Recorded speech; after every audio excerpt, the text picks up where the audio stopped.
आज class 10th का chapter 1 पढ़ेंगे। नाम है वास्तविक संख्या। संख्या को समझने से पहले हम समझेंगे अंक के बारे में कि अंक क्या होता है। तो अंक जो है वो 0, 1, 2, 3, 4, 5, 6, 7 ये हमारा क्या होता है? अंक होता है।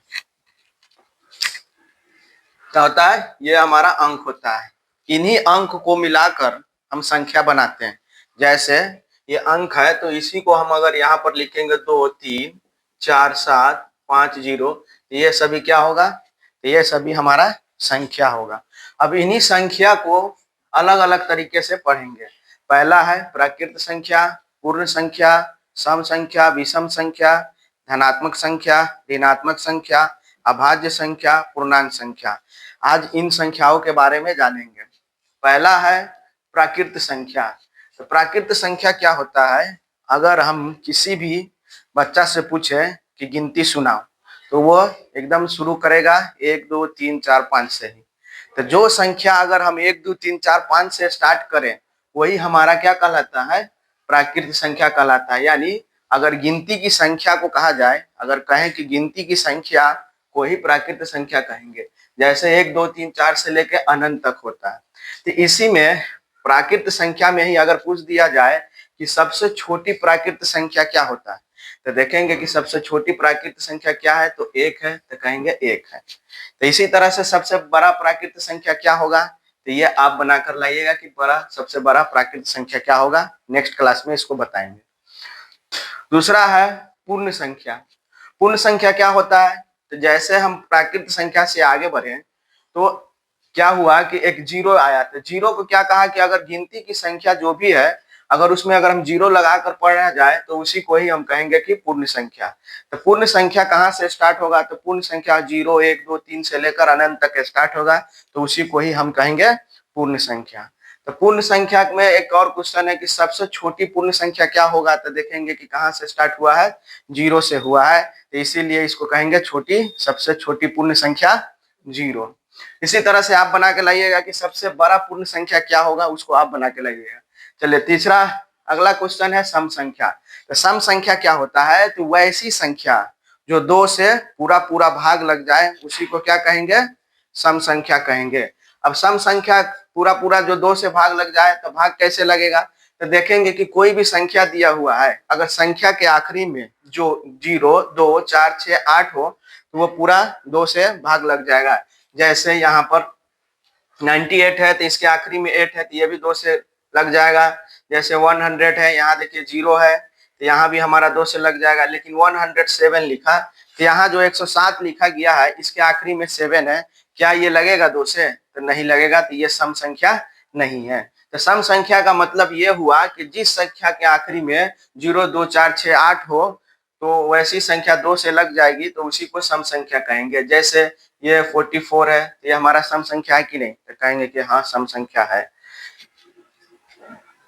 उसी तरह से आप पढ़ेंगे विषम संख्या। विषम संख्या का मतलब क्या हुआ? तो विषम संख्या वैसी संख्या जो 2 से पूरा पूरा भाग न लगे।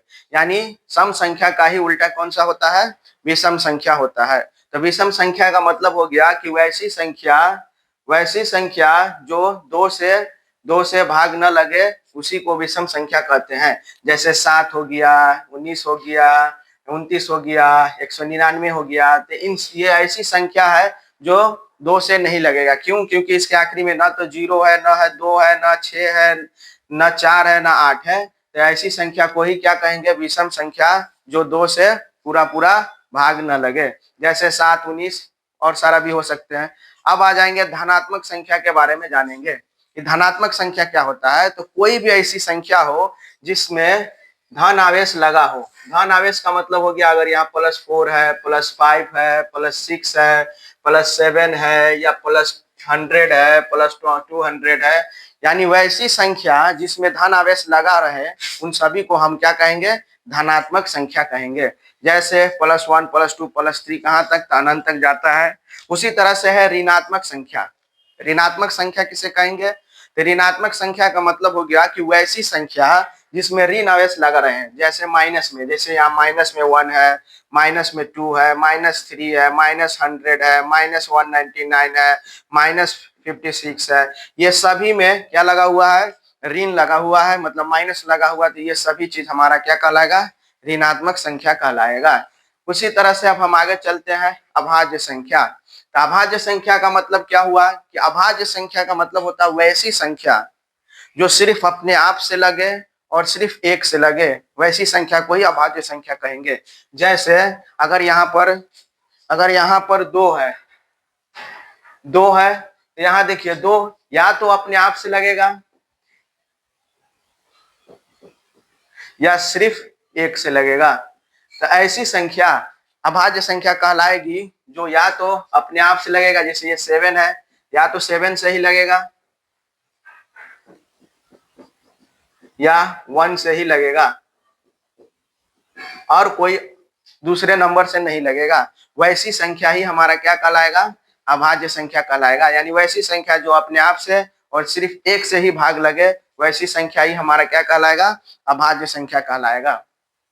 इसमें सबसे छोटी अभाज्य संख्या 2 है और एकमात्र ऐसी सम अभाज्य संख्या है जो सिर्फ 2 है।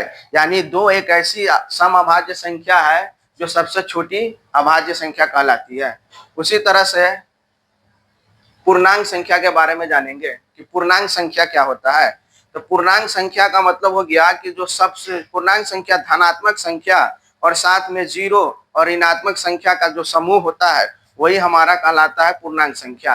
यानी जीरो के साथ साथ पूरे धनात्मक संख्या को ले लिया जाए और जीरो के यही साथ में हमारा ऋणात्मक संख्या भी ले लिया जाए, तो ये सभी संख्याएं क्या कहलाएंगे, पूर्ण संख्या कहलाएंगे।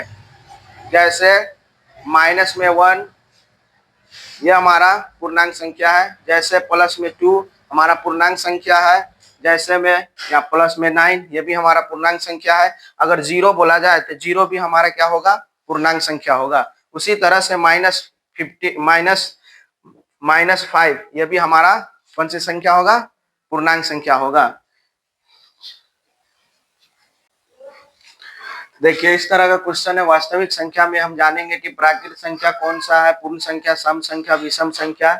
इसको हम थोड़ा सा ग्राफ में बनाएंगे। देखिए ये हमारा जो प्राकृत संख्या है कि नहीं, 5 है कि नहीं, तो हाँ है, तो इसको हम इस तरह से टिक करेंगे। क्या प्राकृत संख्या 0 होगा, तो नहीं है, तो यहाँ पर कट करेंगे। क्या माइनस में होगा प्राकृत संख्या, तो नहीं होगा, ये हमारा पूर्णांक संख्या में आता, तो नहीं होगा। क्या प्राकृत संख्या 1 होगा, तो होगा, तो टिक लगाएंगे। क्या प्राकृत संख्या 8 होगा, तो कहेंगे कि हाँ, टिक लगाएंगे। क्या प्राकृत संख्या 7 होगा, तो कहेंगे हाँ, तो टिक लगाएंगे। क्या प्राकृत संख्या 12 होगा, तो कहेंगे हाँ, टिक लगाएंगे। क्या प्राकृत संख्या -12 होगा, तो नहीं होगा, तो फिर हम क्रॉस लगा देंगे। फिर लिखेंगे क्या प्राकृत संख्या 2/3, क्या बट्टा में बताए हैं, प्राकृत संख्या होगा, तो नहीं, तो इसको भी हम क्रॉस करेंगे। क्या प्राकृत संख्या 0.5 होगा, तो नहीं, इसको भी हम क्रॉस करेंगे। ठीक है, तो इस तरह का कुछ बनाने के लिए दिया है, इसको आप लोग अपने घर पर बनाइएगा। चलिए अगला है ना, नेक्स्ट क्लास अगला स्टार्ट करेंगे।